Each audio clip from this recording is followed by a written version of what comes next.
और दिल्ली सरकार और केंद्र के बीच एक बार फिर इधर तनातनी बढ़ती नजर आ रही है। दरअसल केंद्र की तरफ से नियमों में बदलाव के चलते अब दिल्ली सरकार के मंत्री जॉइंट कैडर अथॉरिटी यानी जेसीए की बैठक में हिस्सा नहीं ले पाएंगे।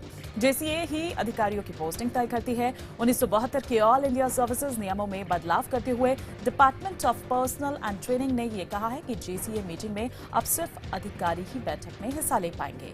इस फैसले के बाद दिल्ली के मुख्यमंत्री अरविंद केजरीवाल और डिप्टी सीएम मनीष सिसोदिया ने ट्वीट कर केंद्र सरकार पर हमला बोला है। डिप्टी सीएम मनीष सिसोदिया ने ट्वीट कर कहा कि मोदी सरकार ने 44 साल पुराना नियम बदल दिया है सिर्फ इसलिए कि मुझे जेसीए की मीटिंग में हिस्सा लेने से रोक दिया जाए। उन लोगों को हमारी उपस्थिति से इतना डर क्यों लगता है। तो ये तो मनीष सिसोदिया का ट्वीट हुआ। वहीं अरविंद केजरीवाल की बात करें तो उन्होंने मनीष सिसोदिया के इस ट्वीट को रीट्वीट किया और कहा और फिर ये कहते हैं कि हम झगड़ा करते हैं, रोज सुबह उठकर मोदी जी दिल्ली सरकार के काम में कोई ना कोई अड़ंगा लगा ही देते हैं। और इसी खबर पर और विस्तार से बातचीत के लिए हमारे सहयोगी अमित पांडे हमारे साथ जुड़ चुके हैं। तो अमित, एक बार फिर से तनातनी देखने को मिल रही है केंद्र और दिल्ली सरकार के बीच। जी बिल्कुल, केंद्र सरकार और दिल्ली सरकार के बीच एक विवाद का ये नया दौर है। इससे पहले भी 7-8 मुद्दों पर विवाद हो चुका है और इसका अंदाजा इस बात से लगाया जा सकता है कि सुबह ही केजरीवाल और सिसोदिया का ट्वीट था इन्होंने, और इनका साफ तौर पर कहना है कि केंद्र सरकार दखल कर रही है दिल्ली सरकार के अधिकार के क्षेत्र में। तो अब ये आने वाले दिनों में देखना होगा कि किस तरीके से आगे ये बढ़ते हैं और क्या क्या डॉक्यूमेंट्स, क्या क्या चीजें हैं वो सामने पेश करते हैं।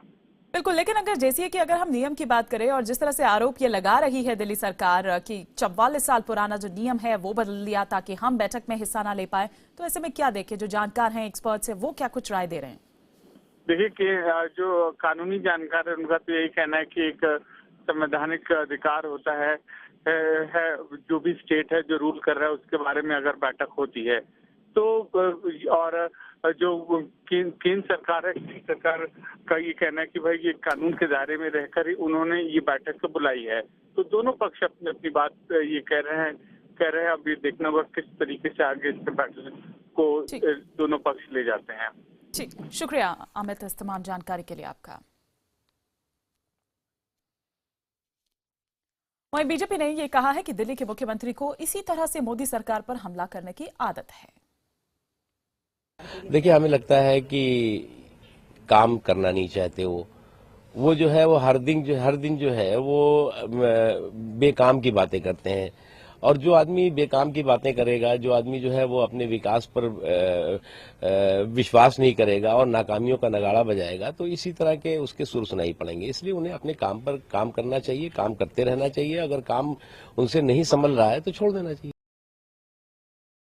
तो मुझे लगता है कि कोई नई बात तो केजरी साहब ने की नहीं है। ये ट्वीट करके पॉलिटिक्स करना, और खास करके जब कोई कुछ करता नहीं और उसने कुछ उसके खिलाफ तमाम तरह के क्वेश्चन खड़े हो जाएं, एक अराजक तरीके से, जिस तरीके से वो केंद्र के बारे में बात करते हैं, निगम की आज जो हालत है, निगम में काम नहीं हो पा रहे हैं और इनकी गलत नीतियों के कारण, दोषपूर्ण रवैये के कारण, तो मुझे लगता है कि कोई नई चीज नहीं है। लगातार ट्वीट करना, मोदी जी के बारे में कुछ कहना, केंद्र सरकार के बारे में कुछ कहना, ये उनकी एक आदत है, एक पॉलिटिक्स करने का तरीका है।